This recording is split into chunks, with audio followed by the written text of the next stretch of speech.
Pro Football Weekly is grading every team on their post-lockout moves. Right now, we're talking the AFC South and the Houston Texans. They've been a popular pick in recent years to supplant the Colts of this division.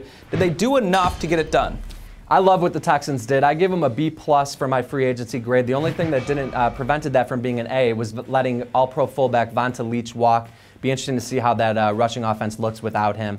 As far as bolstering the secondary, their greatest need heading into free agency, they went out and got a top-tier cornerback in Johnathan Joseph. No, he's not Nnamdi Asomugha, but yes, he was more affordable. It allowed them to go out and get a starting caliber safety in Daniel Manning.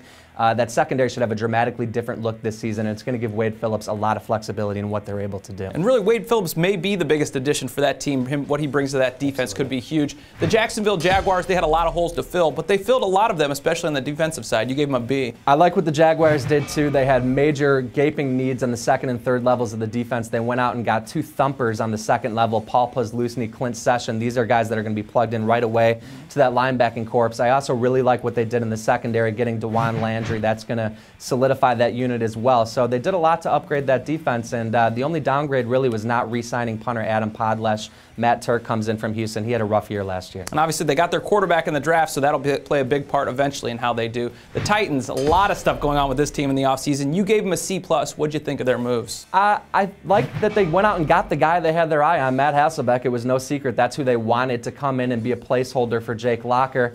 Can he stay healthy is obviously the question. Barrett Ruud, Sean Smith, a couple nice additions to the defense. I like what they did. Letting Stephen Tulloch walk was questionable, but we knew he wasn't going to be back. So. And the big question is, will Chris Johnson be there? That could be the biggest addition of all. And finally, the Colts. They've been the gold standard of this division for years now. You gave them a C+. A couple of names coming in, but not a lot of moves. You're right, and that's pretty much the norm for Indianapolis. Their philosophy is to concentrate on re-signing their own core guys. They don't really venture out in free agency a lot. So they did re-sign Melvin Bullitt, Joseph Adide, but when you're talking about from the outside, they went and got a couple former first-rounders, Tommy Harris, Jamal Anderson, trying to catch lightning in a bottle with these guys. They do fit what the Colts want to do, and if they can, like I said, get something more out of them than they've had the past couple years, it could be a real upgrade to that defense. That really could be the make-or-break moves of the offseason, is if they get something out of those two guys. That is a look at the AFC South and all the moves they made. For full coverage of the NFL, be sure to check us out at ProFootballWeekly.com.